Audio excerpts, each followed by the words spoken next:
Hello. Thank you so much for being here. Welcome to another episode of Spirit News. My name is Patience. I am a spirit medium, an intuitive, high sensitive entity, a being of light, having a human experience, a psychic, whatever label you want to slap on me. I am following my inner guidance and I'm following the loving guidance of my spirit team, the Guild of the Golden Triangle, and we're bringing you higher perspectives of linear views. We're so proud to be here. We are so grateful to be here at this time, co-creating with you in this magical way. We want to say thank you to all the love and support from all the listeners out there that are being activated at this time. We're so happy to be here for you, to be here for each other, to create a community of like-minded and like-hearted individuals who are being activated at this time. And we're having this journey of going from the head to the heart, and we're just here to help guide those in the transition as we in real time are transitioning from the head to the heart ourselves, and we're learning in real time how to use our heart technology, how to be in heart coherence, how to go from density to light. And it's fantastic, and we're so excited to be here. Our mission here is to be of service. That's really all simply it is. And we're doing that by honoring our authentic selves, by admitting to ourselves that we have always been psychic ever since we were born. And it was something that we repressed, or that I repressed, because it was scary. And not a lot of people I came into contact with had understanding of it. And so it was something that I learned to turn off. But during this time, it became activated during the last 4 or 5 years of my life. And I was guided to create this platform in order to share my observations and my experiences to help those who are going through the same thing. So the reason why it's happening for a lot of people spontaneously being activated at this time is because of where we're at in the solar system. And we say this every intro, but we just want you to understand that this is happening and it's not some woo-woo make-believe imaginary thing. It's actually because we're closer to the sun now. And so because of that, the energy is rising and the magnetic field of the earth is changing, and therefore all inhabitants of earth that have their own magnetic frequency have to change with it. And so it is a rise in consciousness because we are closer to the sun, which is also called a golden age. So we are in the age of Aquarius, and to get to this place we have to understand that it's energetic, that it's frequential, that it's vibrational. And in order to match the new energy that we're going into, or that we're in it, we have to work on our own magnetic field. We have to do that. Otherwise, we will be a disproportionate match to it, and then we'll have a difficult time. And it's okay to have a difficult time, but it's not as fun. So it's supposed to be fun. It's supposed to be lighthearted, co-creating with each other, having fun, finding joy, because we are 100% pure positive energy having a human experience. And we have decided, because we thought it'd be fun in theory, to come down in our non-physical energy and inhabit a physical dense body to see how long it would take us to remember how to activate our heart consciousness and to be able to decide at will what choices to make in order to get there. So we were up wherever non-energy goes and non-physical energy goes, and we were planning how our physical incarnation will be. And we've had many. All of us have had many. Some of us have had a little bit. But history always repeats itself, and there are souls who forget. Well, all souls forget, but Some don't remember at all, and they continue cycles that they have been perpetuating for a long time in the mind consciousness.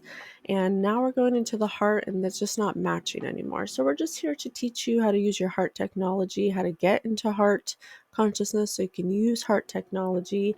And it does require you to do some steps that allow you to meet your divine energy halfway, because we never stop being divine energy. We are first and foremost that.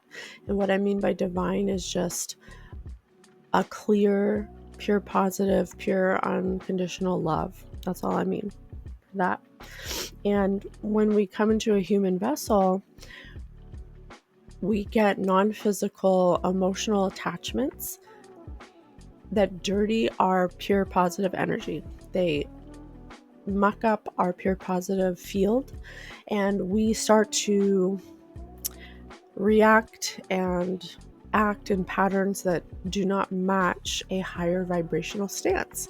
And so it's up to us to clear the field, so that way we're operating out of clarity, out of love, and we're receiving guidance and spiritual knowledge from a place of a clear field. And that's what our show is going to be about today. The name of this episode is called Integration, and I don't want to make it complicated. I don't want to scare you or make you feel uncomfortable, maybe a little uncomfortable, because that means you're growing. But it's very interesting, the things that Spirit has brought to me to show what integration is in my own life, and how through my own experiences I implemented it, and how we'll get into it later, but they've given me many examples of how it was not integrated. And we're excited to show you that, because it's like a real tangible look into spiritual work, and it kind of lays out in a really simple way how to grasp the importance of doing certain steps and why it's necessary. And for me, that was something that was pivotal, because it made it easier to understand how to do it, when to notice it, how to be consciously aware of when it's happening, how to control the situation and the time it's happening. So many benefits to this knowledge, and we're just so happy to share it with you. So before we dive deeper, we want to get into our fun little spirit nuggets that Spirit gives us to kind of ease you into the topic, to kind of help you understand the flow into the information, and to get a vibe of the things that Spirit's trying to tell us in this time now. So one of our favorite things to do is the Spirit songs, because their songs are so important. Music is so important. It's such a beautiful way for Spirit to give us a clear, concise message. So every episode we have tried to listen and receive songs that really convey what Spirit wants us to understand about the energy right now. So let's get into that.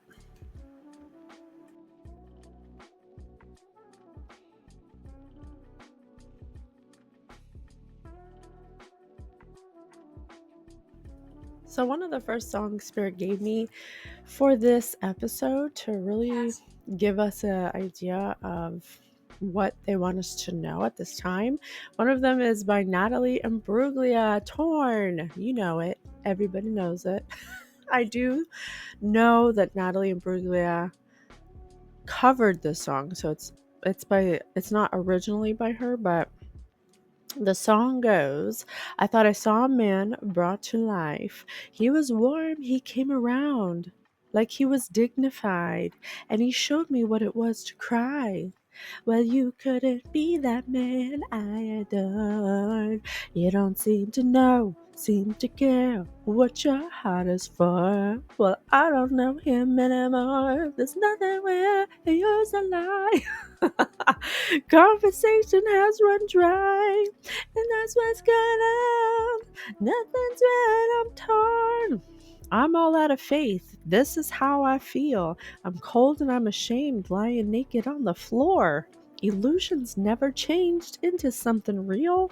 I'm wide awake and I can see the perfect skies torn. You're a little late. I'm already torn. So I guess the fortune teller's right. I should have seen what was there and not some holy light. But you've crawled beneath my veins, and now I don't care. I have no luck. I don't miss it all that much. There's just so many things that I can't touch. I'm torn.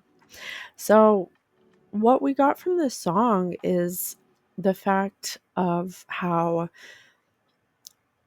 humans have the habit of putting all of their faith into a person who they idealize as being able to save them or being able to provide some kind of love for them that they are not receiving, to make them feel better about themselves, to make them feel safe.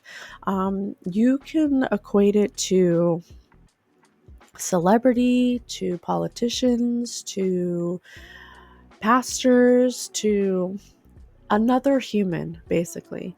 And the reason why Spirit wants us to talk about this is because humans will disappoint you all the time.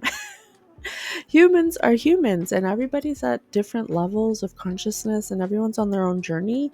And we should not be putting other humans on a pedestal that have not done the spiritual work, that are not living a life or doing actions that reflect divine energy.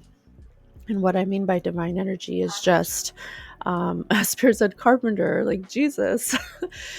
We were not meant to worship Jesus. We were meant to, and his name's not even Jesus, it's Yeshua. We were meant to have him as an example of what it looks like to walk in that energy, to be our pure positive energy that we naturally are in our non-physical state, and how to bring that into a physical vessel in order to co-create, to manifest.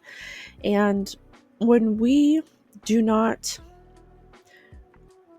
take the time to look within ourselves for what we need to alleviate or clear from our field in order to gain clarity about how we can walk in unconditional love for ourselves.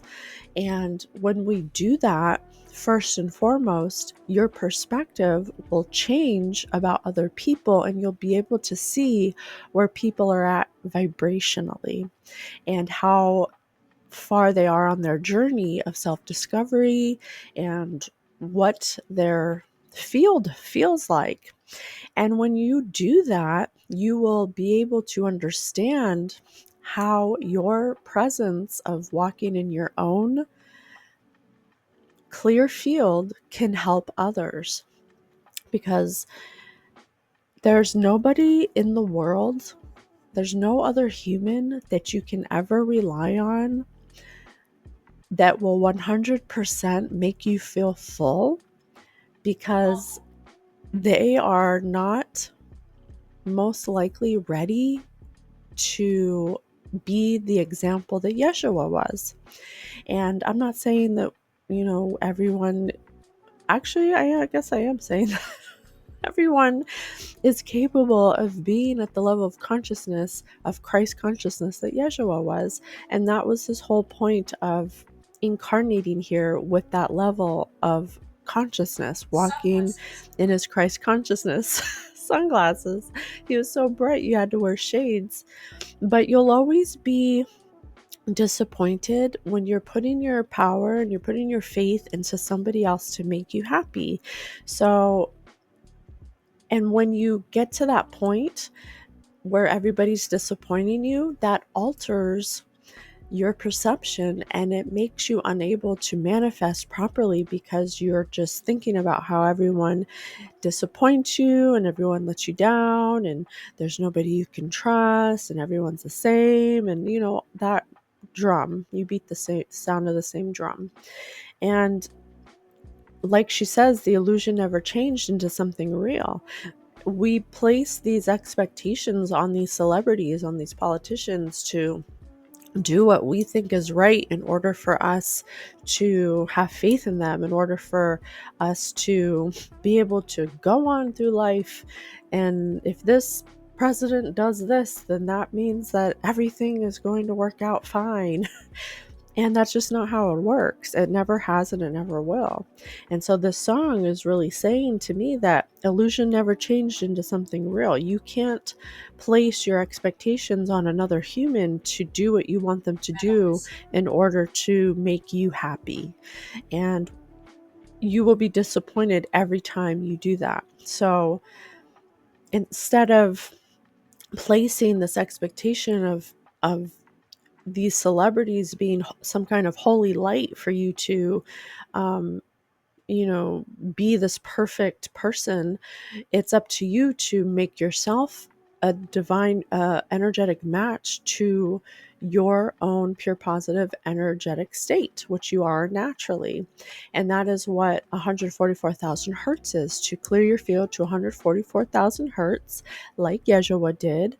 He was our example of how that's possible. And we're going to explain later the things you can do, or the ideals or principles you can live by in order to be in that balanced state later, because it is possible.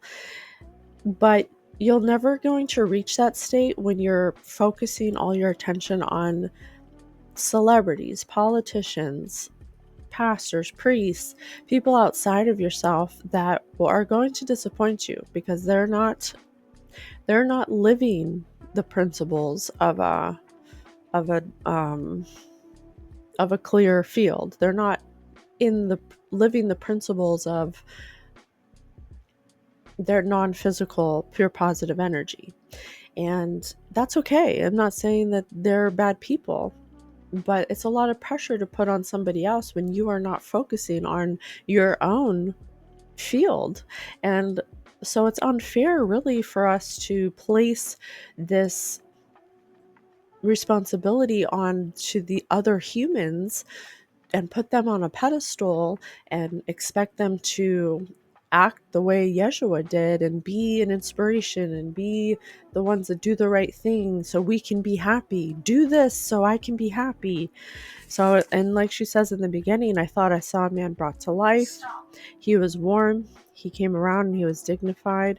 So humans are going to mirror what they think you want them to portray to you in order for you to trust them. That's just what humans do until they reach a certain level of consciousness. And you have to be able to understand that you can't expect other humans to be what you need them to be for you to feel loved. You have to feel that first, and then you will attract the things that solidify that reinforce that. So that was what we're getting from the Natalie Imbruglia song Torn. And I hope that you understand what we're trying to say. We're going to go to the next song now. And the next song we have on our list is Everybody Wants to Rule the World by Tears for Fears, which is such a cult classic, part of our historical archive of beautiful songs. I actually love this song, and it was brought to my attention by spirits, and I immediately understood what they were trying to say. And it goes, welcome to your life. There's no turning back. Even while we sleep, we will find you. Acting on your best behavior, turn your back on Mother Nature. Everybody wants to rule the world. It's my own design. It's my own remorse. Help me to decide. Help me make the most of freedom and of pleasure. Nothing ever lasts forever. Everybody wants to rule the world. There's a room where the light won't find you, holding hands while the walls come tumbling down. When they do, I'll be right behind you. So glad we've almost made it. So sad they had to fade it. Everybody wants to rule the world.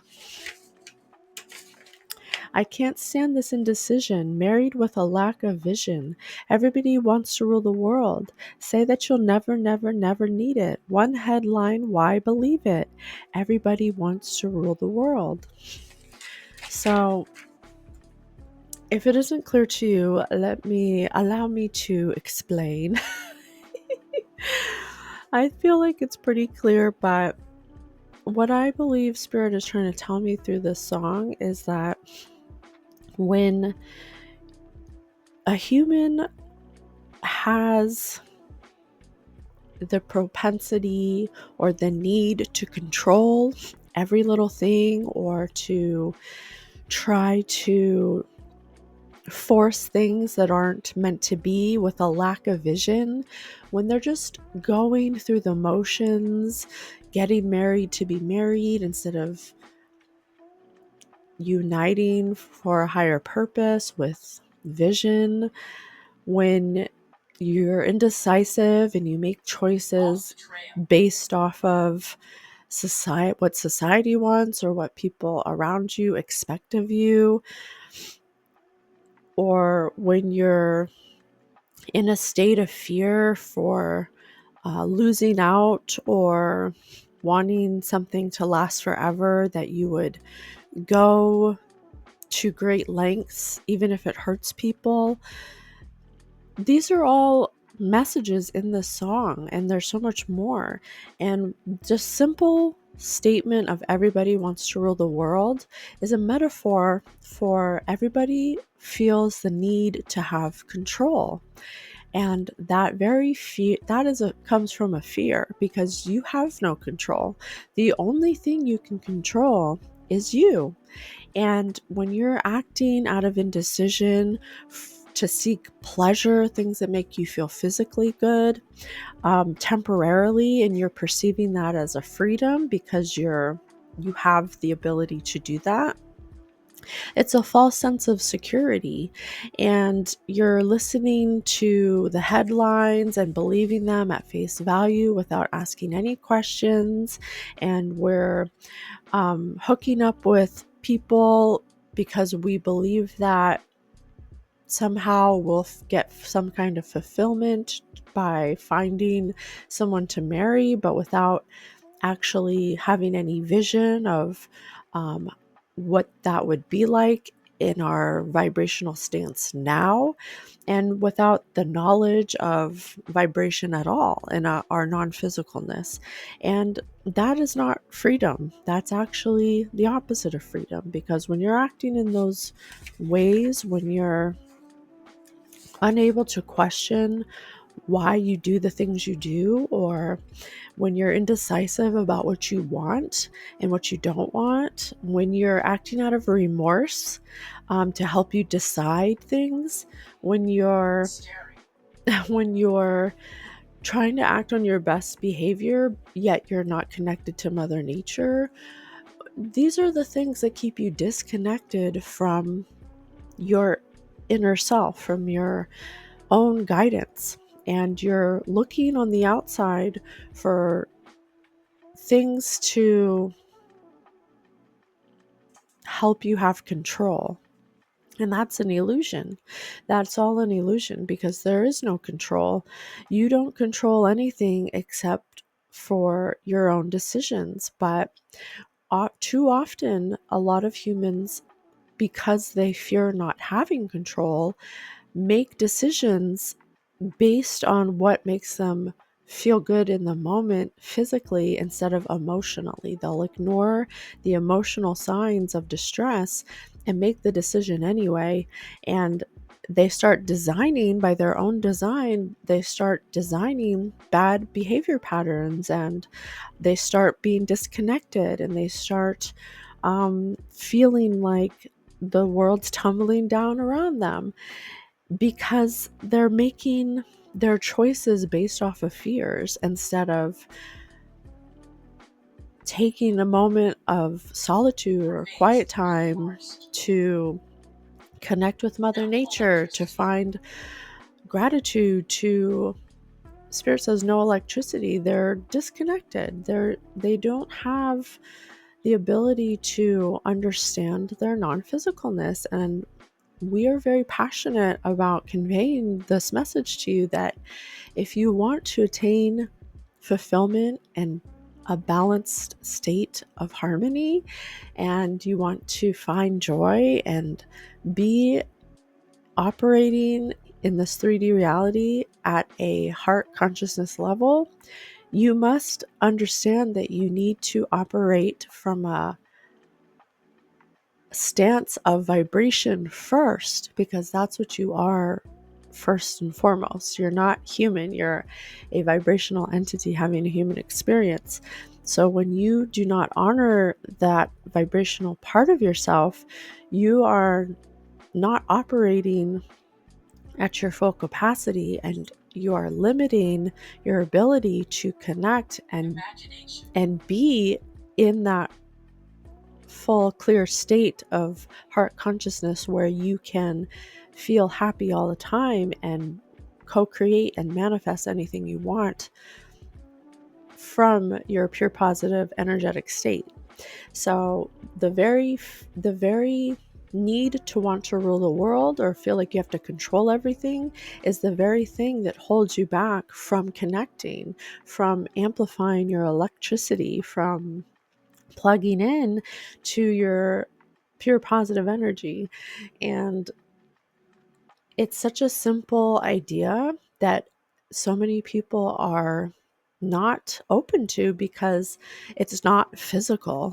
And so this world kind of indoctrinates you into the idea that if you cannot touch it, taste it, feel it, see it, then it's not real. But it's actually the opposite.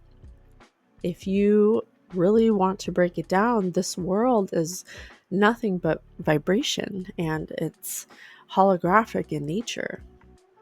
And we think it's real because that was the point. It's supposed to be real to us. But the goal is to remember that it's not, and that we can manifest what we want in this world just by honoring the non-physical 100% part of ourself. When you deny that part of yourself, you turn off the ability to connect. You turn it off, and you feel like you have to control everything, and that you have to be a certain way for everyone to accept you, and that everything you hear on the news is Bible, and that the Bible's Bible, and and it limits your potential, and it limits your ability to be in a balanced state. And so that's where this integration comes in, because letting go and surrendering to the fact that you have no control will be a big part of integration. And that's why the song is so important.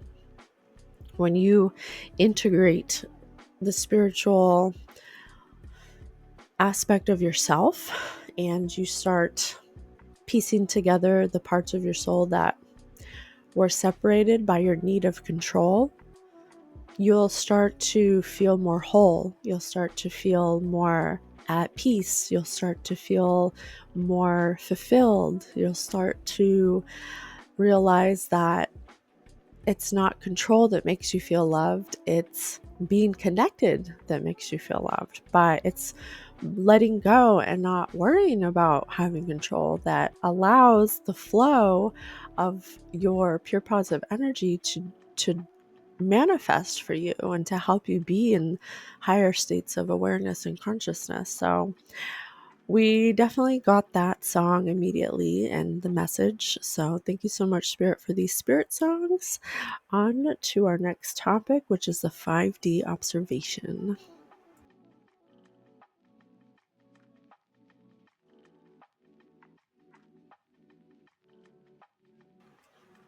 Next up is our 5D observation, And we created this segment just to give you a little understanding if you're new here.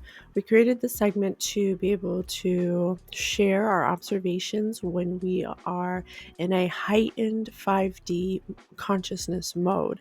We aren't always, any of us aren't always only on a 5D level of consciousness. It kind of goes in like a wave. And depending on the situation you're in and the circumstance, and your understanding at that time will determine where you're at in your level of consciousness, because there are certain topics or subjects or emotions or behaviors where you're not completely integrated, or you're not completely fully aware that there needs to be an integration, and you will operate at the level of consciousness you're at for that certain experience. I hope that makes sense. So it comes like a wave. It goes up and down. It's not always just 5D. It's not always just 3D. It's not always just 4D. So when I am in a 5D observation and I know that I am by the way I feel emotionally, I'll feel really connected. I'll feel really loved. I'll feel really confident. I'll feel really receptive. I will see signs and symbols everywhere I go, numbers, and I will know the message intuitively, like clairsentience. I will know it, and it will resonate. So those are just some things I want to preface before I get into this observation. So I was prompted to look into more of the holy side of energy and consciousness. And because I'm not a religious person. I was forced to be religious when I was very young, and I went to church and I was baptized and all that, but I was very young, so I didn't really understand the levels of it at the time. But what I did know is that I was able to see angels. I was able to see passed over loved ones. I was able to see energy that other people didn't. I was able to feel energy that other people didn't. If you want to categorize me as a psychic, you can, but that's a really limited label for the natural ability we all have to pick up on energy. And some of us just have a thinner veil than others. And I have always had a thinner veil ever since I was a child. I could always speak to angels. I could always speak to passed over loved ones, ancestors. I could always speak to other astral entities, always. And not in the way that other people speak to each other. And so I've always had this awareness, but I also have the awareness that in the Bible, it says that mediums and psychics are abominations. And that's just, from my personal experience, cannot be true, because I'm a walking contradiction of that. And it never made sense to me why God would create me if I'm an abomination. That doesn't make sense. I was born this way. God made me this way. I can't help the way I was born. I feel like I'm very loving. I feel like I come from a place, from my heart space, that's very unconditional. It's very open and receptive. So how can I be an abomination? That just doesn't feel right. It really doesn't feel right. And so, yeah, a message on Clear Spirit says, so it was really sending me an unclear message about having the ability to read energy and the way that it's portrayed in the Bible and by very religious people. And so that prompted me to want to know more. I want to understand like what this unclear message is, what this misconception is. I want to understand it. So I started to dive into the Bible, and I started to listen to podcasts, Christian podcasts, and I wanted to understand it from their perspective, which is what blasted me into a 5D consciousness, because when you choose to try to understand another perspective instead of cast it out or judge it or get angry about it, when you choose to try to understand it and see it from somebody else's shoes, then that is a notch in your consciousness belt, okay? Or a level up. So it kind of catapults you into that mindset. So you get a higher perspective of a linear view. So there was one podcast I came across that was by Little Light Studios on YouTube about demon possession with Tim Maddock, a missionary in Cambodia. And he specializes in demon possession and exorcisms, or expelling out negative energy from humans. And I found it interesting because he had some young kids on there speaking who are Christian, and a Christian believes, because the Bible does say, I'm sorry, I'm not prepared. I should have had the quotes, but there are many examples of when in the Bible someone sought after a witch or a psychic or a sorcerer or a medium to know the future or to know somebody else's actions. They basically infringed on somebody's free will. And that's why it's frowned upon. And I agree. I would never do that. I would absolutely never ever infringe on anybody's free will, because I understand the laws of the universe that God put into place in order to live a high vibrational balanced state. I understand that because I am intuitive and I am psychic and I am a medium. So I understand that. And I respect that, and I use it responsibly. I'm not over here, trying to tell people their future.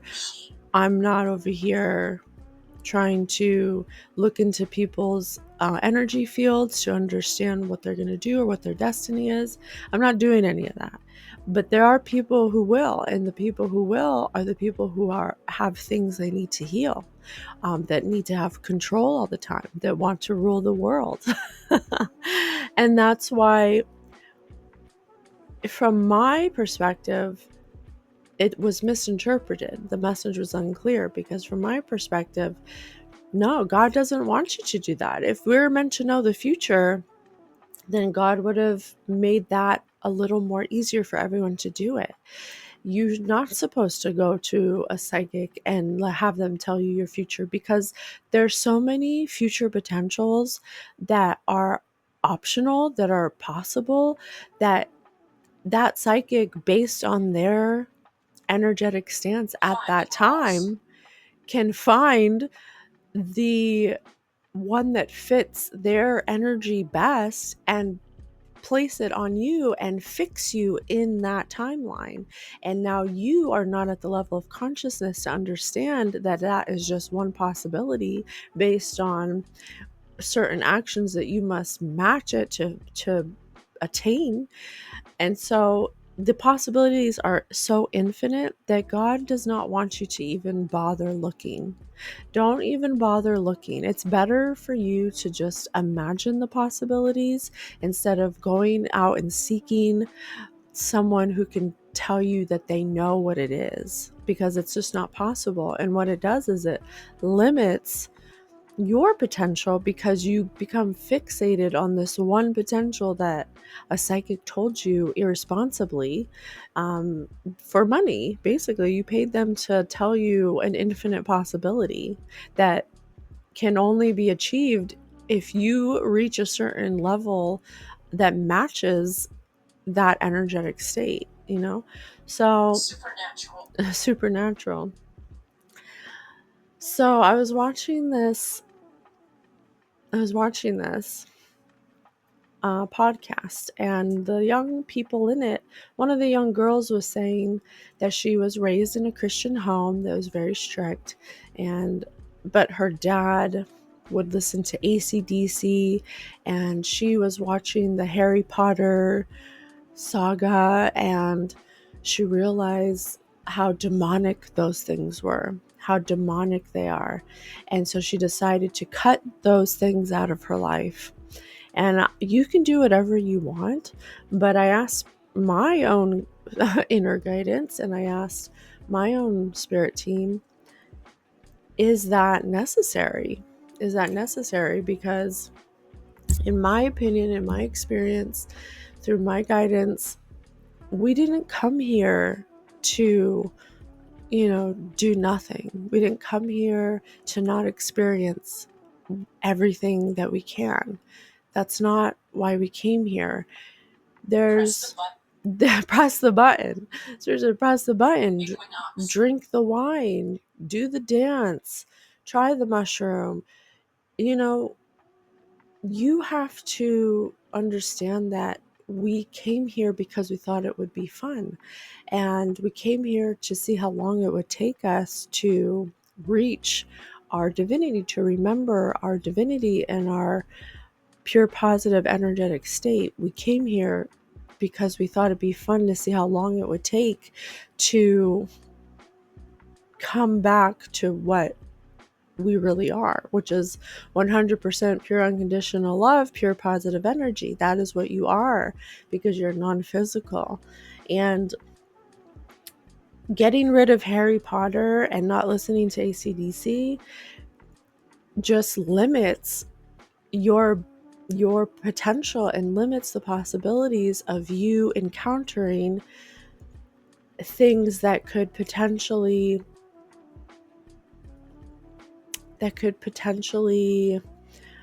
disrupt or distract you or distort your belief systems. And you need those things in order to understand what you want and what you don't want. And let's just say that Harry Potter and AC/DC are darker in nature and do have some darker vibrational themes to it.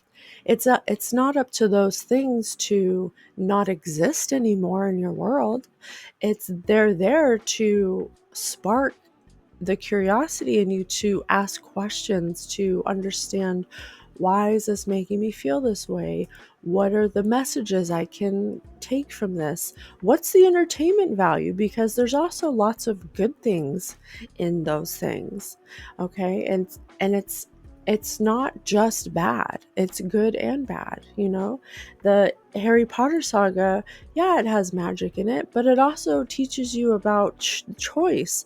Harry Potter had a choice between good and evil because he had both good and evil inside of him. And he made the choice, and Voldemort made the choice to be bad, and Harry Potter chose to be good. And it's really a reflection of us, because that is what we are. We are both dark and light. This is a dualistic universe.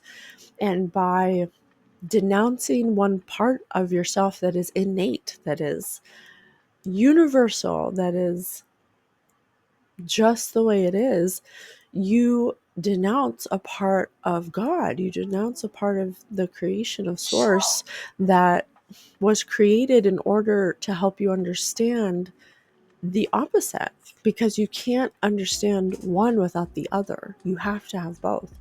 So the key to these things that are created in a darker level of consciousness is to understand your state, your energetic stance at all times. If you want to walk in your divine energy and you want to be able to control your energetic stance at all times, that is the goal. So when you watch those things, when you listen to that music that you proclaim as demonic, you will not be susceptible to the energy that it's emitting to you. So you will know at all times, I can watch this and be entertained by it, but I'm too strong in my energy field because of the choices I'm making to heal, to integrate, to fortify my own energetic stance, that anything I watch, do, or come across or experience will not be an energetic match to me. And that's how energy works. You cannot go into this world and expect to not listen to music or watch movies or or come across people who don't go to church and think that you will not be susceptible to low vibrational energy, because honestly that makes you more susceptible. And they want that energy, knows energy, and they want you to be like that, because then you're not co-creating, you're not experiencing, you're not allowing yourself to hone your discernment for when those energies pop up, and you're not doing the work that it takes in order to repel those energies. You're just avoiding them. You're just avoiding them completely. So it's really about your ability to discern and being rooted in your divine energy that will repel any low energy from affecting you. But you have to understand the energetic part first and know that it's not about avoiding life. You're here to live life.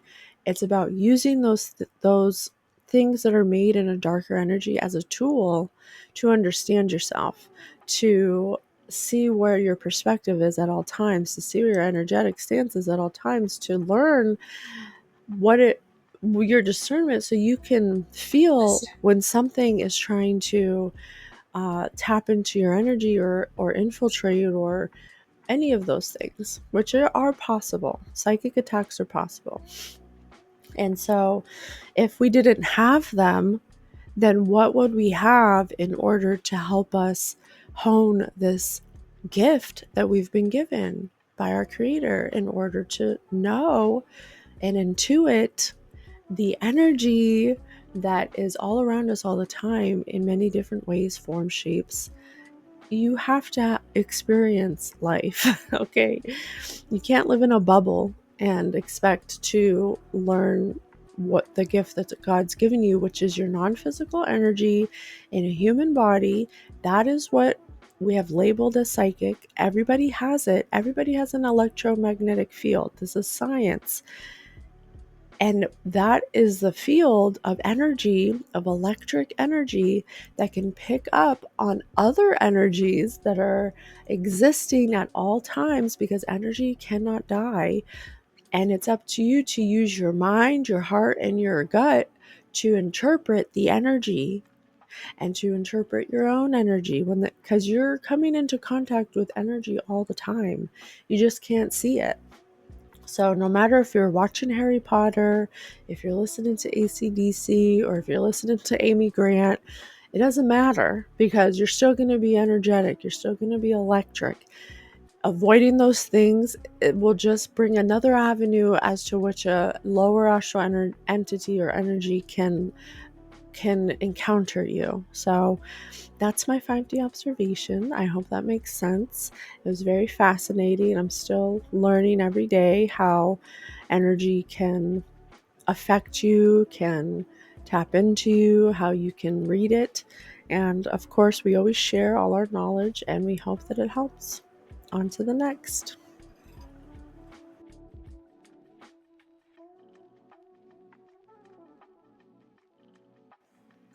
Next up is our teacher feature. We love this segment. We bring forward the teachers that we have been guided to whenever we ask our own spirit team for more guidance, for more information, and we receive the teachers we need at that time in order to help us get an understanding of what we want to know. So the one for this episode is Billy Carson.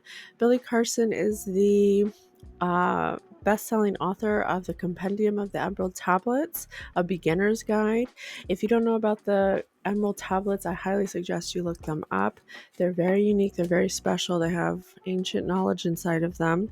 And if you want to make your life easier, or make it an easier read, you can pick up the Compendium of the Emerald Tablets, because it kind of just breaks it down a little more simply, and he puts his little spin on it to help us understand what Thoth was trying to say. I super identify with Thoth. I super resonate with him. He is an Egyptian God, if you want to call him that. I just like say energy because he never said he was a god.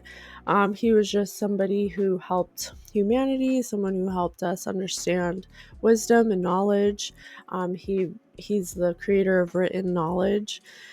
And I've always resonated with him. I have the female counterpart, Shasat, tattooed on my arm because I've always resonated with this energy since I was little. I used to have dreams about an ibis man, a man with an ibis head in my dreams, teaching me about my emotions and about my intuitive abilities and stuff. So I actually came across the Emerald Tablets when I was 25, and they're a really hard read because of the way they're written. And even Toth told me that it can be read at 100 different levels of consciousness. So depending on where you're at in your consciousness, it will kind of change, and you'll get like a new understanding, which is like the coolest thing I've ever heard in my life. So around when I was 30, I'm 41 now, I came into the awareness of Billy Carson, and he is the CEO of Forbidden Knowledge Inc. He's a best-selling author of the Compendium of the Emerald Tablets and Woke Doesn't Mean Broke.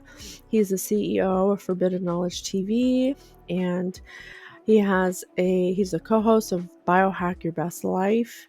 He has earned a certificate of science with an emphasis in neuroscience at MIT and a certificate in ancient civilization from Harvard University. And he's the CEO of a space agency based in Fort Lauderdale, where they are creating what is it? Alternative propulsion systems and zero point energy devices. So he is he knows his stuff. And I love the way he talks. He speaks. He has such a calm energy, and he's always very consistent in his energy, so it's never like overly emotional. It's never like he's always very passionate about the research he does. And I really resonate with the knowledge he brings forward when it comes to our ancient civilization and piecing the puzzles together. And I did come across him when I was 30 to understand the Emerald Tablets. That's why I purchased the book, which I highly recommend you do.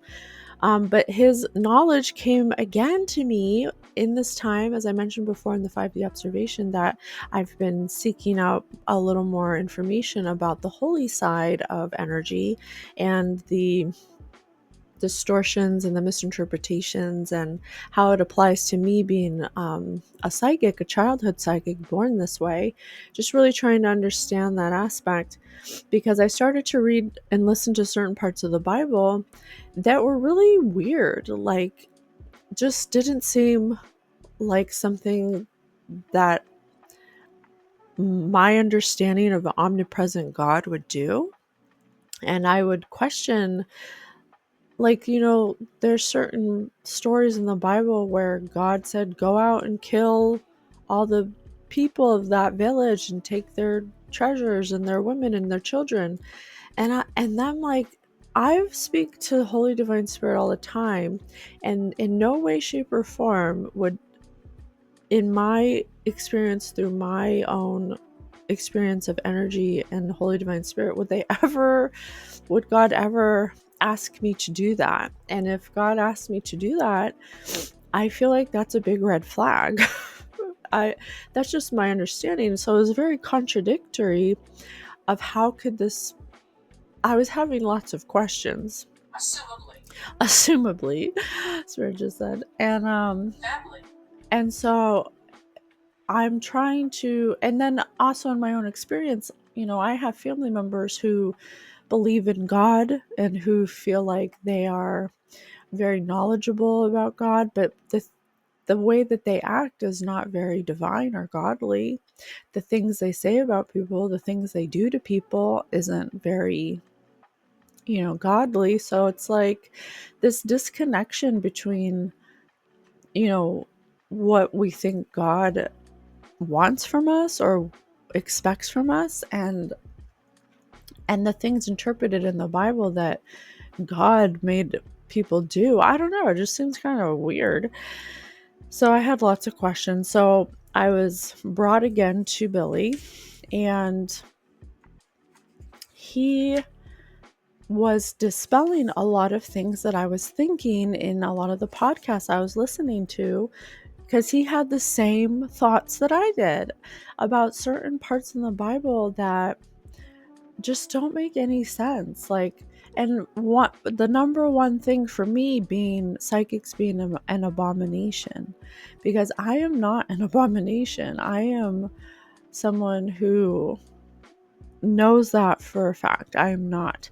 And so, what is the disconnection? And he said a lot of the same things that I was thinking about, how the Bible has us worshiping some God that does horrible things or has had us do horrible things. So I believe in God. I believe in a creator. I know that there's a creator out there. And the fact that we refer to this God as a him in the Bible, it really makes me ask questions, because if God is omnipresent and created man and woman, then why would he be a man? Wouldn't they be both? Wouldn't they be both? If we're created in God's image, wouldn't God be able to be both at any time it wants to? Omnipresent is everything. And if God doesn't make mistakes, then why would he make me have the ability to understand energy since the day I was born? Because God doesn't make mistakes, and I'm not a mistake. And so I came across Billy, and one of the things I really took away from him, I love his ability to research something and absorb he can tell you the Bible verse and the chapter and the name of the doctor and the year and the of the science that was made to dispel this, and I'm not able to do that. I'll be 100% honest. That's not what I'm good at, but I am good at discerning, and I really feel emotionally resonant with what he brings forward. And what I really like about him too is that he researches so in depth for you. So when he brings the information to you, it's not like forced upon you, but it's very researched. It's very pragmatic. It's very like, I'll give you this information and then you will have you decide, and I really like that. It's not like here's this is how it is, which is what a lot of Christians like to do. Well, the Bible says a lot of contradicting things, and we have to admit that to ourselves. We have to admit that to ourselves, that there are certain things in the Bible where I'm like, what? I don't know. That's just weird. Like, I could go on forever. I don't want to take up too much time, but you can go listen to Bible stories on YouTube, and I've listened to a lot of them. And sometimes I have had to listen to the same one over again to really be sure that I heard it the right way. And if you listen to something that makes you say, "Huh? I don't understand that." We have to understand that the Bible was written by humans. They're not first accounts of anything in there. They're second, third, fourth handed down stories from humans. And humans make mistakes. And like Billy Carson said, it's like playing telephone. Your father could hear a story, and by the time he tells his grandkids, it's going to be changed. It's going to be different. He's going to put his perspective on it. And that's kind of like what's happening in the Bible. And we take the Bible verbatim without really asking questions, because why would we question God? But really, that's what God wants you to do. God wants you to ask questions. God wants you to honor those feelings of concern when you hear a certain verse that kind of like rubs you the wrong way or makes you wonder, like, what?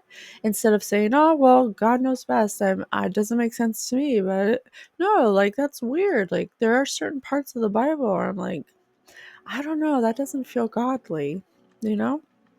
But so that's something that Billy has brought to my attention that he confirmed for me is his research with a lot of the Bible and how it relates to ancient civilizations and how some things have become distorted based on who's telling the story. Those are some valuable things to become aware of, not for you to believe it full heartedly, but to take into consideration that there may be some distortions of these belief systems. And I think that that's important because, like we brought up in the 5D observation, we cannot be fixated on one way and not question things that don't feel right to us. Okay. So that brought me to something that Billy brought to my attention that I didn't know about, that actually I was so happy to know that there is a physical, tangible thing that helps you to stay in divine energy that I have naturally, innately, my whole life have been applying to myself, but I didn't have in words. They were just emotional feelings that I would have and I would act as in order to maintain a divine energy that I've always been aware of, but I didn't know that it was written somewhere. And Billy brought that to my attention. And it's the 42 ideals or principles of Ma'at. And Ma'at is another Egyptian friend of ours that coincides with Thoth. And she is the goddess of truth, of judgment, and she has 42 ideals that existed before the 10 Commandments. The 10 Commandments actually have been taken, or those ideals have been taken from this. And this is matches universal law. This is what I'll read them, and this is what matches what I know to be as divine, to maintain a balanced divine energy. These are the things that you should be aware of when you're living your physical existence. Okay, so I'm going to read them. I'll try to be quick. It might take me 2 minutes. So the first ideal is I honor virtue. I benefit with gratitude. I am peaceful. I respect the property of others. I affirm that all life is sacred. I give offerings that are genuine. I live in truth. I regard all altars with respect. I speak with sincerity. I consume only my fair share. I offer words of good intent. I relate in peace. I honor animals with reverence. I can be trusted. I care for the earth. I keep my own counsel. I speak positively of others. I remain in balance with my emotions. I am trustful in my relationships. I hold purity in high esteem. I spread joy. I'm gonna cry. I do the best I can. I communicate with compassion. I listen to opposing opinions. I create harmony. I invoke laughter. I am open to love in various forms. I am forgiving. I am kind. I act respectfully of others. I am accepting. I follow my inner guidance. I converse with awareness. I do good. I give blessings. I keep the waters pure. I speak with good intent. I praise the goddess, and the God. I am humble. I achieve with integrity. I advance through my own abilities. I embrace the all. I'm gonna cry. I mean, my crying right now is a resonance of these messages. This is what I try to live by every day without even knowing that I was doing it. It's so beautiful. So, excuse me. So I love that Billy understands energy, and he understands energy because he took the time to ask questions, to seek out the answers, to compare and contrast, to to honor his emotional reaction to things he didn't understand. And that's really such a big deal because he's such a successful person that is walking in divine energy and having healthy divine relationships and sharing his knowledge. And he's piecing the pieces together based on real science, based on real facts, based on our history, based on what's written in stone. And he's showing us that we have a distorted belief system that needs to be integrated. So, if you want to check Billy out, he has Forbidden Knowledge, um, Instagram, Forbidden Knowledge, YouTube, forbiddenknowledge.com, and it's the number four, Bidden Knowledge. And you can check out any of his books on Amazon. He has them all for sale. And I highly recommend you do some research just like him and see what you can find out because it's very, very interesting.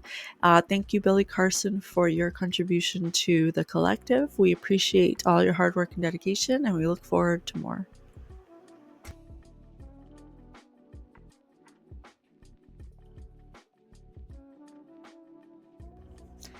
Here we are at our main segment, soul integration. We're so happy to bring this information forward. We hope that it helps in any way, shape, or form, and that it gives you the awareness you need in order to excel and grow on your soul journey if that is the path you have chosen to take. This is a vital, vital part of a soul journey that I don't think a lot of people talk about. I don't think that it's talked about enough, and I don't think that we're given enough of examples or situations of how it can go wrong if not done. And we have pieced together and have been brought the information by our spirit team to bring forward to you so you can understand the importance of soul integration and what it is and how it looks in your daily life. And soul integration, we don't want to make it complicated. It's really not complicated, but it's something that you have to have awareness of, that you have to be intentional about, that you have to take responsibility for. It's a great, great injustice to yourself and to everyone around you if you embark upon a spiritual journey and you do not integrate the dark aspects of yourself or transmute them or find them or even admit to them or accept that you do have parts of yourself that need to be integrated.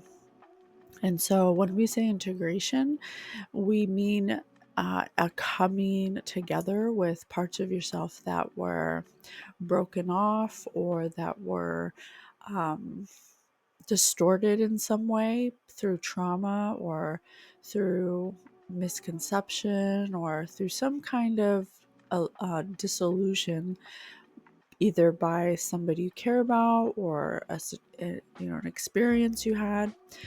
What happens is when you incarnate into a vessel, depending on your soul's journey, you will encounter people, situations, places, things, experiences that will fragment you and will shape and mold your behavior patterns and your mindset and your field, your electromagnetic field.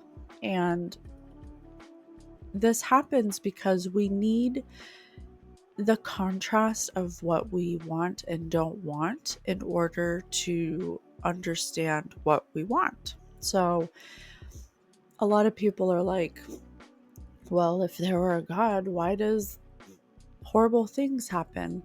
Because you came to Earth. Because you came to Earth. And here in this plane, in this realm of this reality that we're living, that we've chosen to incarnate in at this time, we need to have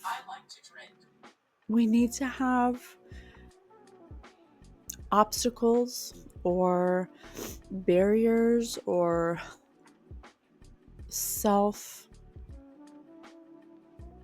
put limitations in order to overcome them, so we can understand what we want and what we don't want, to transmute them, to integrate them.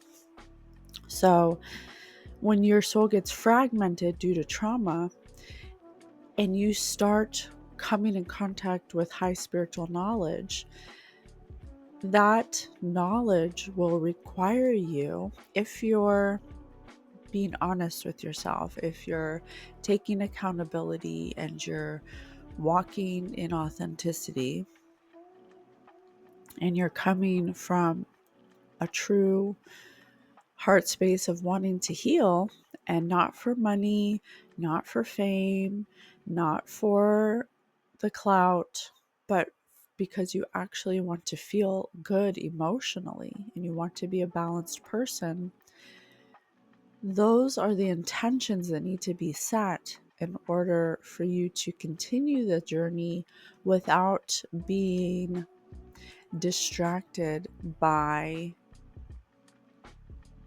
darkness. Basically, I don't want to scare you, but what can happen is, when you do not integrate properly and you do not retrieve the fragmented bits of your soul that happen through traumatic incidences or through abusive people or workplaces, all of that, is that a spiritual journey will force you to look at the things that need to be healed much more. It'll magnify those things much more. And the longer you refuse to admit or accept that those parts of yourself need to be healed, the bigger your shadow will get, because it's wanting you to say, hey, it's saying, look at me, I need to be healed. And so if you are not aware that this is happening, or you don't admit this to yourself, or you don't take responsibility that this is something that you're not looking at, the darkness can override your heart space. It can override it, and you will be operating in that dark place because you're not admitting to yourself that you are using the spiritual knowledge in an unbalanced way. And there is this threshold that people come to on a spiritual journey that tests you. It tests you. There are different levels, different devils. Or what is it? New levels, different devils, or something. Different levels, new devils. And what that means is that you're never done integrating. You're never done healing. You're never done. There's not some final destination on a healer's path, on a soul's journey, where all of a sudden you're God, and you can be God, and you can dictate what people do, and people come to you for it. It's just, it doesn't work that way. And if you meet somebody who's in a spiritual seat and claiming a place of authority, and they're not integrating properly, you should know, because that person I wouldn't even want to be around. And so we do have examples that have been given to us by Spirit that we want to share with you, of people who came into contact with high spiritual knowledge and came to that threshold of integrating that knowledge into their life in order to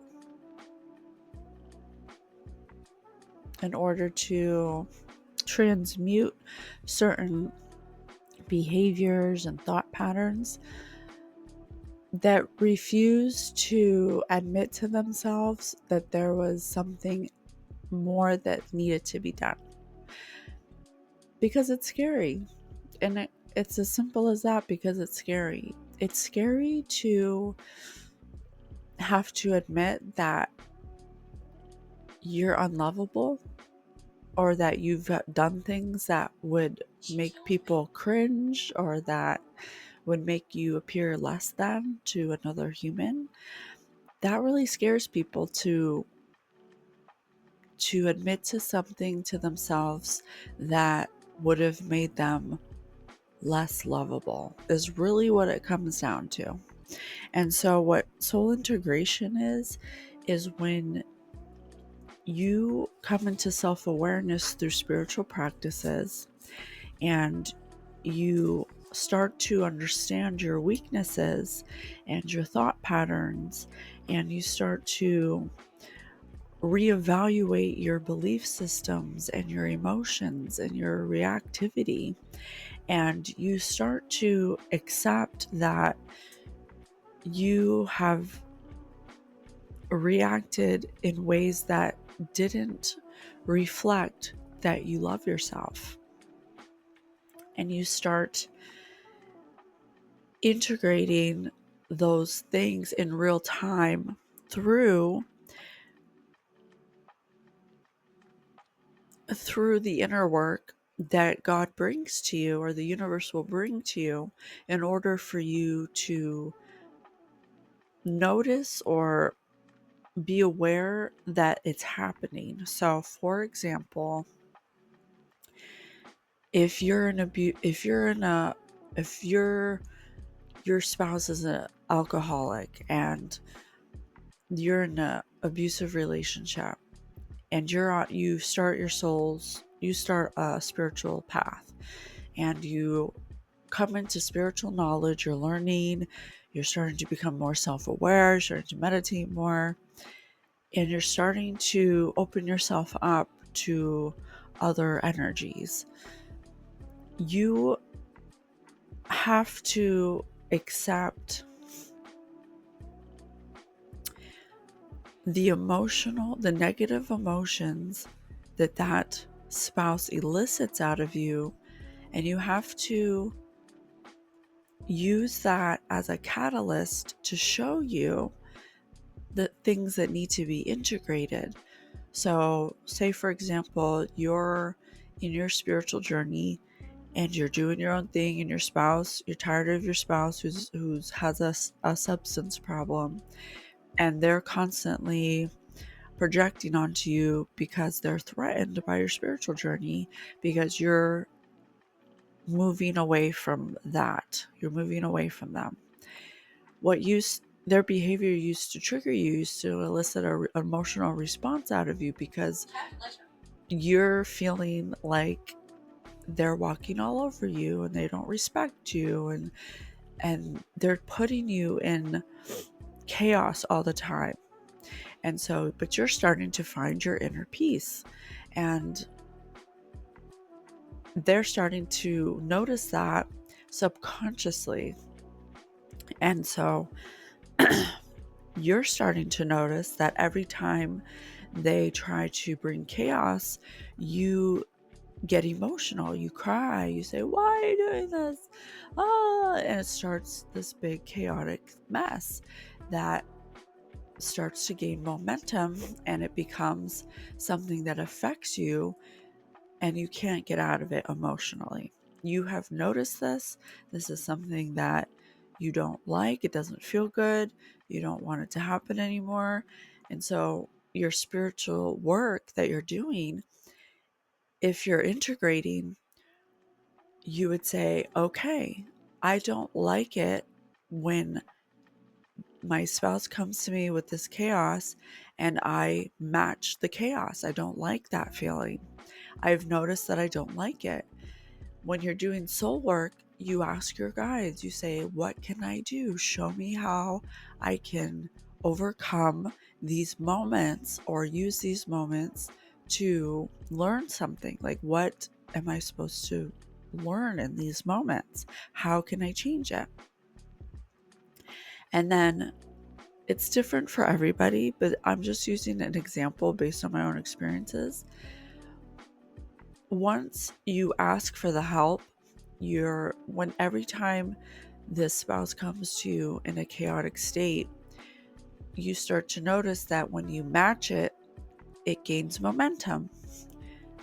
And so you decide in that moment to access your inner guidance, to access your inner knowledge and your spiritual prowess, and you decide to not match the energy, but to actually repel it.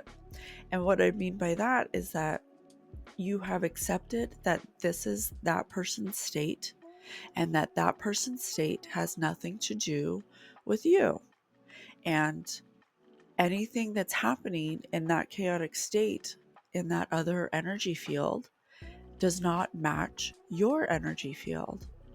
And so, because I am learning to love myself and that I'm worthy of love, I'm not going to match something that doesn't feel right emotionally, that makes me feel bad. Now I'm going to realize that this is a time where I can integrate a part of myself that used to be affected by that chaos.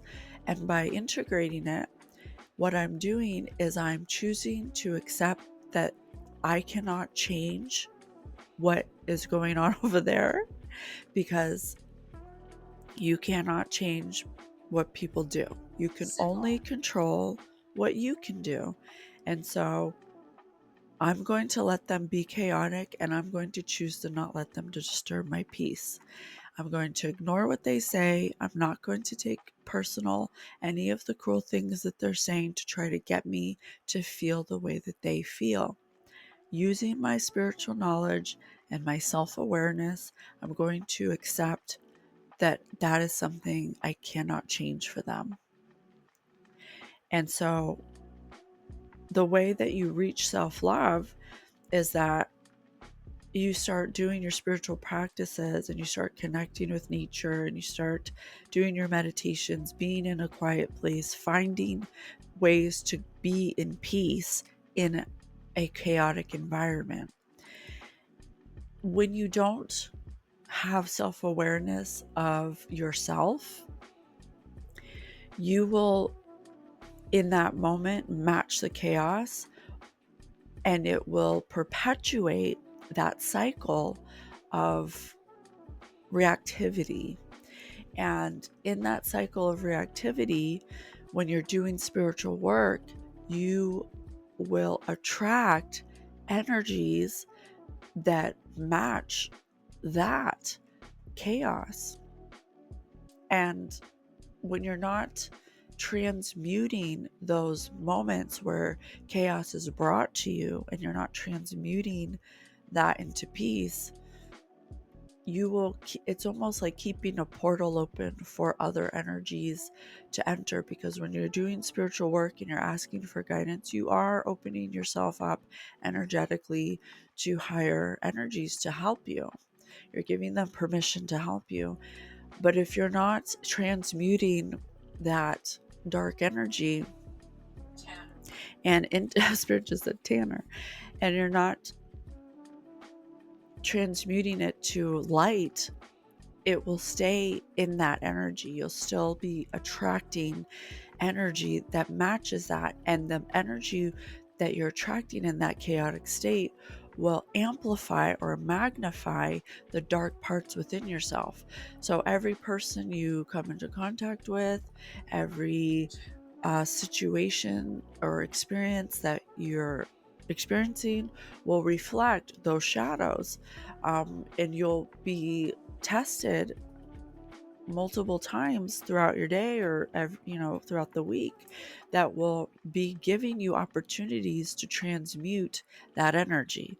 But if you don't do it, then it just gets bigger and bigger and bigger, and pretty soon you're operating in that chaotic energy, but you're wearing a mask of spirituality.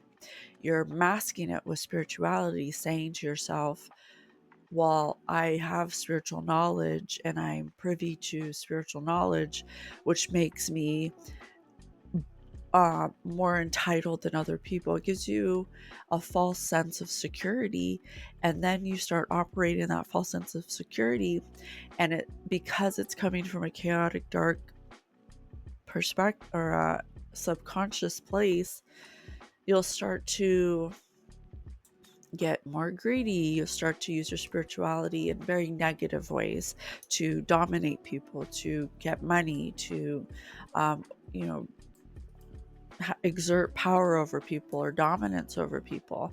But because you're wearing the blanket of spirituality and spiritual teachings that you have been gifted in order for you to use them to heal, you wear that more as a mask instead of a badge of honor to share with people. It's more of like using it over people. And that's the boundary, where the threshold, where it's a thin line between us, being a spiritual person and being humble and using the techniques that, and being in self-acceptance and self-awareness enough to use the techniques to overcome those things, and then masking yourself with those things, talking yourself into believing that you're healed because you know those things.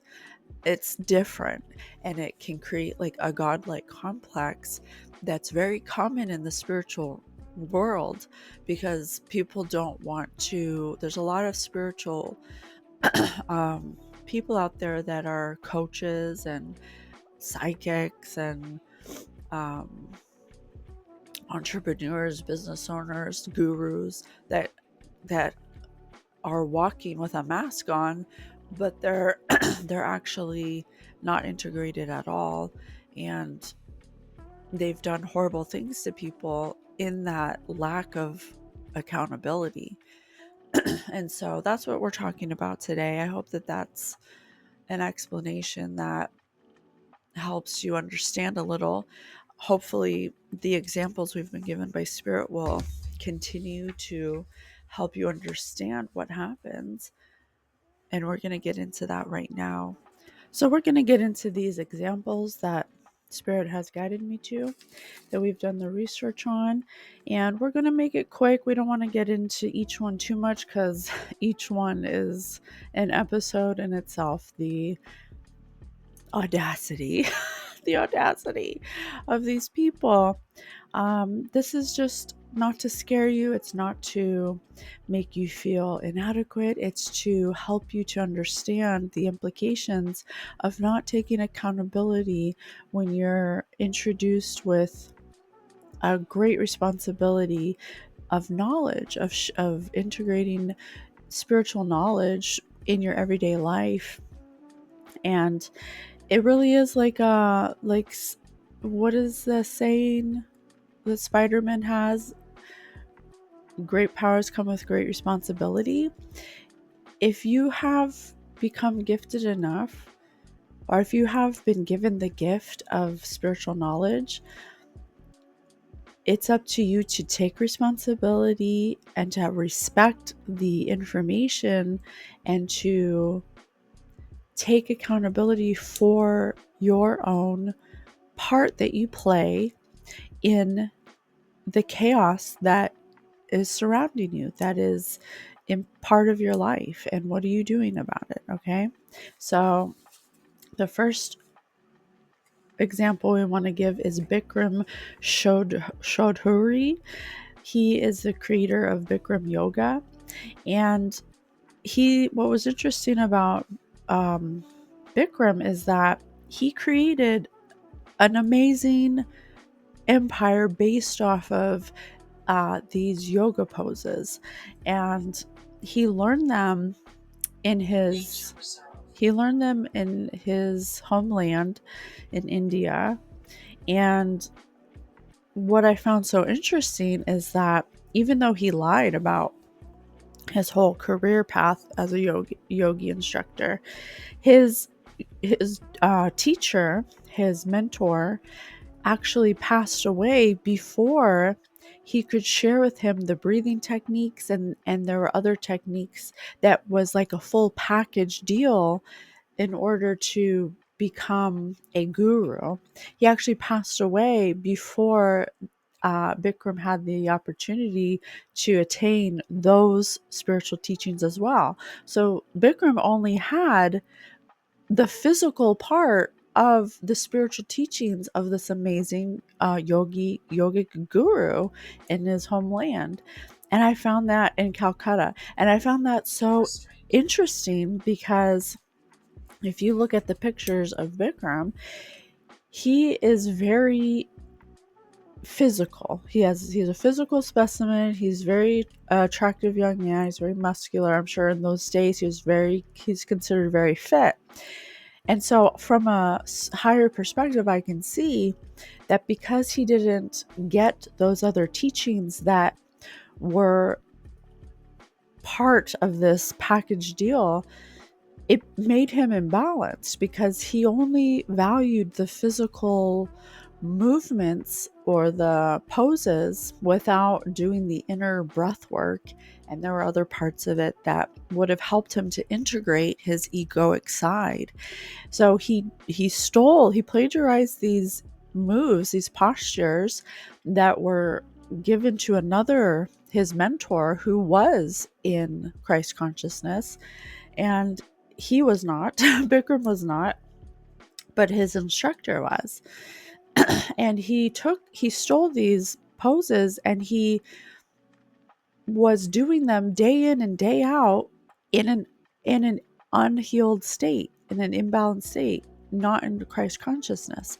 And he was not applying the breath work or the meditations to balance all that spiritual, physical postures he was doing.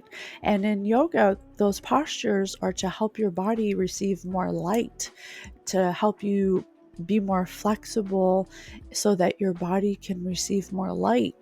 And that's what yoga is. That's why yoga is an awesome healing practice. But it needs to be done in balance with other meditative things in order to balance the light coming in. So he's doing all of these spiritual practices, teaching people these yoga poses that aren't doing the breath work either. It creates an imbalance. And what it did for him is that it magnified his ego. It magnified his need for validation because he gained these postures when he was very narcissistic about his body. He was very, he thought his shit didn't stink, basically. And so he's a prime example of how he had great spiritual knowledge that was incomplete. And it found him at a time where he was in his reptilian brain and he was very physical, and it was all about how he looked and not all about his acclaim more than about the spiritual journey. And so all of these postures he was doing day in and day out was amplifying his ego, and it was creating this false illusion that he was better than other people, that he had, since he knew he was the way to spiritual path, that he could dictate what other people did, what they ate, how they looked, the way he treated people. And so that's where it said lower level. It made him operate and run completely in his shadow.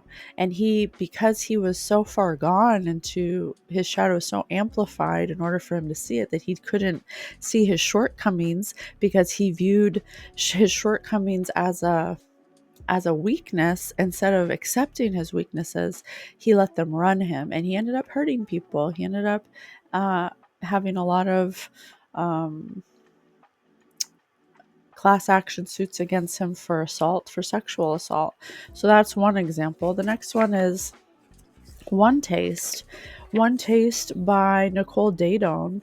It was a company founded by Nicole Dadone and Robert Kendall. And basically, in a nutshell, by the way, you can see any of these documentaries on Netflix. They're all on there, or you can do your own research. There's plenty of court documents and all that online. It's all public information. One Taste was a company that was based off of orgasmic meditation, Om. And so it really exploited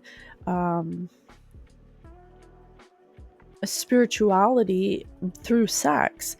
And what's interesting about this is that she claims to have gotten this orgasmic meditation from a monk that she could not give a name or location to, which is absolutely ridiculous because we all know that monks practice celibacy. So, and they don't just randomly give a random woman knowledge like that because they understand discernment, and they're not just going to give anybody deep spiritual practices that isn't ready for it, because that's just not what they would do.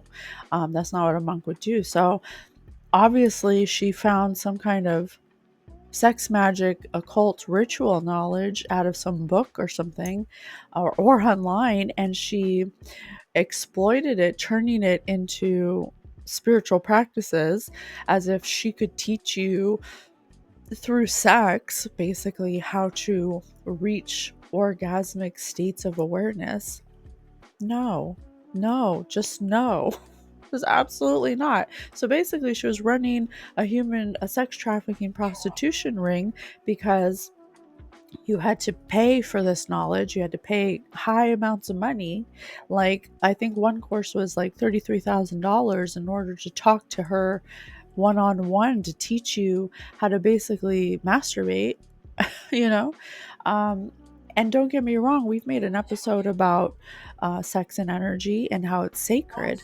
And you can't just go into a room with people that are imbalanced, that are not at Christ consciousness, and teach sex magic to them, because you're going to create havoc. That's chaos. So what we've noticed from a higher perspective about this certain um, situation with One Taste and Nicole Dadone is that she had an extreme wound that she shared, that she claimed to have healed, but she did not. That her father was a convicted rapist and murderer, and she would help her father as a child gain the trust of prostitutes and people that he was going to assault, and he would use his child as a way to gain the trust of these women, and then he would hurt them. That's a big, big old wound. That's a big, big thing that was not integrated. And you can see how she layered it over spirituality. She wore the mask of spirituality, but did the exact same thing to gain money. She lured people in to prostitution, basically, into high level dark occult spiritual knowledge that she blanketed as being highly spiritual because it came from a monk, but it wasn't. It was a lie. So that is another example. There's a whole thing about her. She had to go under investigation because she was basically running a prostitution ring, because you're eliciting money for sex. That's prostitution. So she was tricking people into joining her cult, that under the guise that they would receive high spiritual knowledge and attain enlightenment through sex, by allowing another person to basically stimulate their genitalia. Strangers, by the way. Just no, that's no. And so she's still in a place of non integration where she believes that her spiritual teachings came from a good place and that it wasn't about money. And clearly, $33,000 for one session with you to learn how to masturbate, to really do a sex magic occult ritual, is not integrated. It's not integrated. So that's another example. Our third example is a really tough one. And like I said, you can check out the whole stories of these. We're just going through them quickly to just share the information with you. But the next one is Lori Vallow and Chad Daybell, the Doomsday Murders. These two people used, because of their unhealed wounds, they matched each other's energy. Lori Daybell had the wound of her child being sexually assaulted by one of her husbands that she did not heal. And then she attracted a man who had a God complex who claimed to have spiritual knowledge, who probably did some kind of seance or something in order to contact dark energy to make him think that he had some kind of spiritual knowledge. They both came from they were both practiced Mormonism, which is a whole other topic in itself that I can't even get into in this episode because it's really ridiculous, and it's a theology that didn't even form until like the 1800s, and it was formed by a man who claimed to have gotten golden tablets that nobody ever saw, that said all these beliefs. And I think he did get some kind of information, but the thing is that who are you talking to? And that's why we teach you about discernment. Lori Vallow and Chad Daybell claimed to be able to talk to God. They weren't talking to God. I know they were talking to something, but it wasn't God because they did not match divine energy. They were not in Christ consciousness. So whatever they were doing to contact God, which I don't have proof of this, but from a higher perspective, I have the intuitive feeling through my clairsentience that they were probably playing, or at least Chad was playing with seances, Ouija boards, something like that. And they invited something that they wanted to be God to tell them what to do and how to be powerful and what would make them prophets and whatever. And because they were both unhealed people, they attracted that energy and they believed that they were prophets and that they were um, able to pick and choose who's they had a measuring system of people who had more light to dark, and the people who had more darkness in them, to them, based on their measurements, because their connection to God, have to die. Excuse me, but that's just that's just a big no. That's just a big no from God. Okay, that's not godly. That's not what God would do. That's God with a little g. And this is why we say, if Lori had integrated that wound of letting her child down by choosing a man who would sexually assault her child, that's a big wound. I can totally understand that wound. Not protecting your child, how your child couldn't tell you. There's like so many aspects of that that are really hard to look at. And so she didn't do that. So she attracted somebody who could make her feel like she could justify, I can't be in Lori's head, but from a higher perspective, I could see how she attracted somebody that could tell her what to do, that could be her power source, because she lost her power in that moment. She gave away her power. She fragmented at that point where she found out that someone she chose to marry and bring into her home violated her child, and she didn't protect them. That was a big wound. And so she found somebody who actually violated her and made her take her own children. It's a very it's a very sad story. It has so many components. And this is a situation where they used their religion, but they contorted it to fit their needs, and they made themselves some kind of martyrs or some kind of executioners of God, where they were given the power of God to pick and choose who deserves to live and die. That's not integrated. That's not integrated. If she had integrated that wound, she wouldn't have attracted somebody who actually amplified that wound within her.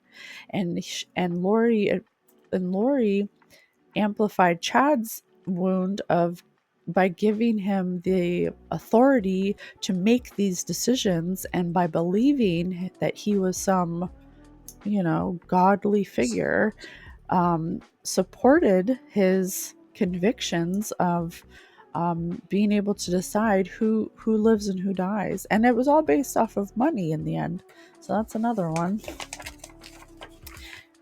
And then the last one, which I saved for the end, is a doozy, and you can watch this or research it yourself if you want to know more. But John of God. Now, this one pisses me off the most because this person claims to be a healer, claims to be able to heal people, but he is really an energy vampire. And he had a near-death experience where he hit his head as a child, and he was an abused child, and he came into contact with something that was not God. And basically this person, John of God, basically uses black magic, okay? And he lets spirits inhabit his body in an unhealed state. He didn't integrate his wounds as a child, and so this person needed to be in charge, needed to be looked at as someone of authority, who has power, who has control, because he had an unhealed wound where that was taken from him, where he did not accept that that was taken from him. And so he grew up and he's from Brazil, I believe. And he is a self-proclaimed medium and psychic surgeon. And he had a compound where people would come to be healed. And the trick is that whatever he was allowing to inhabit his body, whatever, and like I said, if you're not in Christ consciousness, you will attract what you're at. So if you're doing seances and rituals and you're inviting these energies in because of your ego, and you want the clout, and you want people to especially dumbfounded, and you want to appear as the spiritual healer, and you're doing it for money and you're doing it to be famous, that's not what it's for. That's not using your spiritual knowledge responsibly. So this person is in prison for 489 years and 4 months for rape, sexual misconduct, illegal possession of firearms. There's over 600 accusations of sexual abuse in his lifetime. Over 600. Because he would use his power and authority and his label of a spiritual teacher to prey on young women, even children. That's not integrated. And that's not what someone of John of God would do. Someone of God would do. And so when you do not integrate your wounds and your traumas, and you come into high spiritual knowledge that you just use as a way to trick people, you don't actually use it to make yourself better because you believe that just by knowing it, that makes you fixed and able to be this healer. No, that's not how it works. And so these are just many examples. There's so many out there. And there's people right now on the internet claiming to be these spiritual healers that people are paying for coaching, and they're looking to them for guidance to help become a balanced person, that are not integrated. They're not. And there are some that are. And that's why we want you to understand discernment. So you can be able to look at somebody and you can feel their field and understand where they're at vibrationally. And if they are in alignment with Christ consciousness, with divine energy. And so you can trust them, or you cannot trust them, and you'll know without a shadow of a doubt because you have developed your own discernment. And eventually it gets to a point where you're in Christ consciousness and you do not need to go outside of yourself for guidance. Okay? A spiritual teacher is just to help you become your own teacher, to help the student become the teacher, to help give you a little piece of information to get you to the next level, not to be needed, and then not do any work yourself. As a spiritual teacher, you're just teaching other people how you got to your Christ consciousness. You're not trying to teach them so that they need you all the time.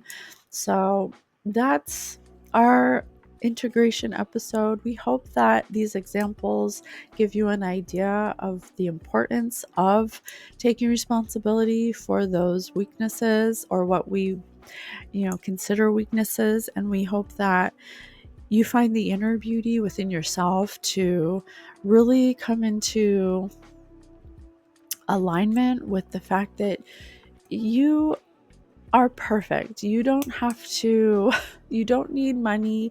You don't need validation outside of yourself. You don't need to have everyone look at you like you're some person of authority. All you need to do is feel that way about yourself, and you will not need those things.